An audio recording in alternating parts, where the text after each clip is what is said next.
साथी ऊपर आ जाएं जितने आ सकते हैं। बाकी थे लगड़ो ये उधर। जिंदाबाद इंकलाब, जिंदाबाद इंकलाब, जिंदाबाद। भारत माता की जय, भारत माता की जय, भारत माता की जय।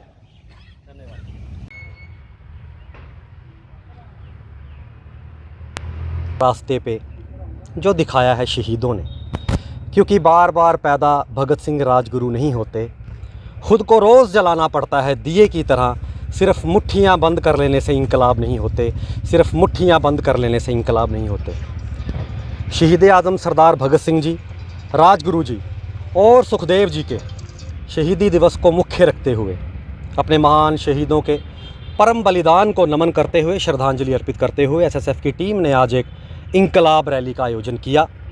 जात पात और धर्म की राजनीति से ऊपर उठते हुए भारत की एकता और अखंडता का इंकलाब, नशे में डूबती जा रही हमारे देश की नौजवानी को मुख्य धारा में लाने का इंकलाब, हमारे देश के जब भी हमारे देश के लोग धर्म और जात पात की राजनीति में बंटते जाते हैं, ज़रूर हमारे इन शहीदों को बहुत ही ज़्यादा इस चीज़ का अफसोस होता होगा।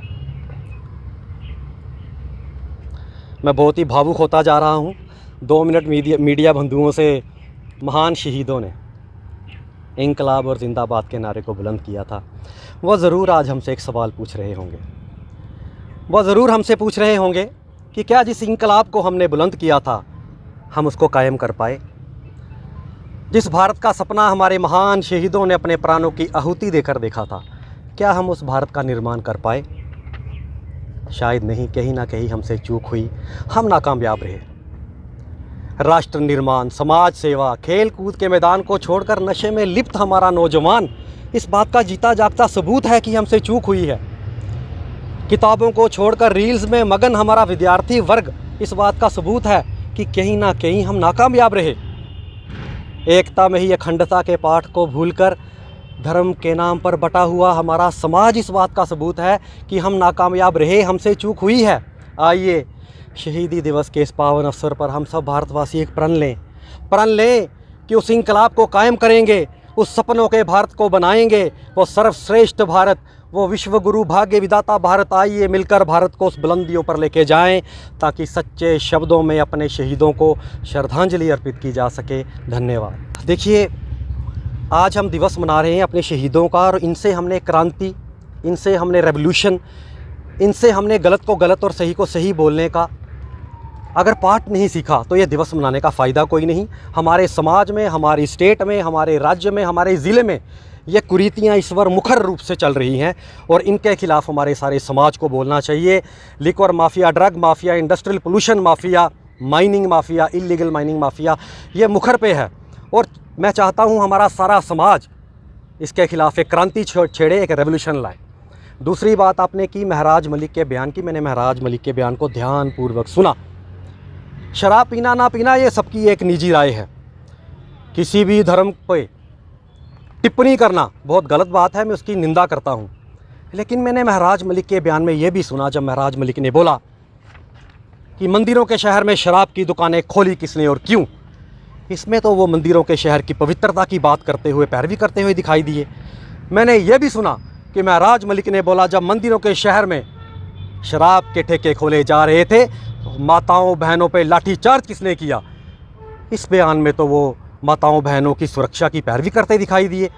मैंने ये भी सुना जब महराज मलिक ने बोला जब दुकानें 200 थी, ठेके 200 थे, तब रेवेन्यू ज़्यादा था, अब ठेके 300 हैं तो रेवेन्यू कम क्यों।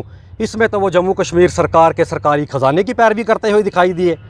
मैंने महराज मलिक के पॉइंट ऑफ व्यू को समझा, मैंने महराज मलिक के जो वो मैसेज कन्वे करना चाहते थे उसको समझा, और वो भी समझना बहुत ज़रूरी है।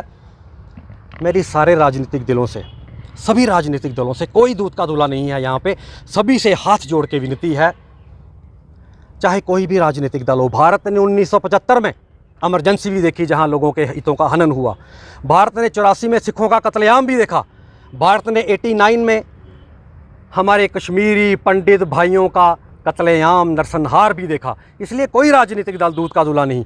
मेरी सभी राजनीतिक दलों से ये विनती है, धर्म एक आस्था का विषय है। धर्म के लिए, अपनी राजनीति के लिए धर्म का फ़ायदा उठाना बंद कर दीजिए। अभी मैंने अपनी तकरीर में यह बयान दिया कि हमारे देश के नौजवान नशे में लिप्त हैं। कोई झूठ बोले तो उसको मुजरिम करार कर दिया जाता है, कोई सच बोलेगा, कोई एकता की बात करेगा, उसको मुजरिम करार कर देंगे। क्या मैं मुजरिम कहलाऊँगा? क्या मैं मुजरिम कहलाऊँगा? और क्या होगा इल्ज़ाम अगर मैं हरे से हिंदू लिख दूँ, भगवे से इस्लाम? अगर मैं कह दूँ सभी एक हैं, राम वाहिगुरु नबी एक हैं, पानी एक है, हवा एक है, अरे बीमार पड़ो तो दवा एक है, पानी एक है, हवा एक है, बीमार पड़ो तो दवा एक है, खून सभी का अलग है शायद, बूंद बूंद में फ़र्क है शायद। अरे अलग होता तो वो अलग रंग देता, रंग एक है ऐसे कैसे? अलग होता तो वो अलग रंग देता, रंग एक है ऐसे कैसे? खून बहाना अगर बुरी बात है तो दंगा नेक है ऐसे कैसे? गौर कीजिएगा इस पे। धन्यवाद।